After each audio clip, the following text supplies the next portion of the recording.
Hello everyone. In this video, I will show you how to whitelist an app in Windows 11 using Smart App Control. Press the Windows key and the I key on your keyboard at the same time.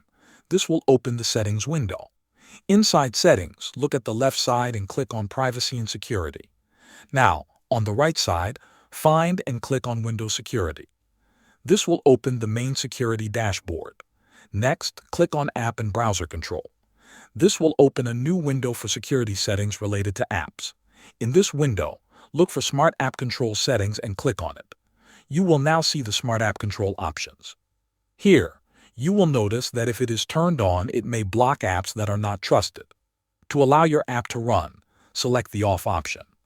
A warning message may appear on your screen.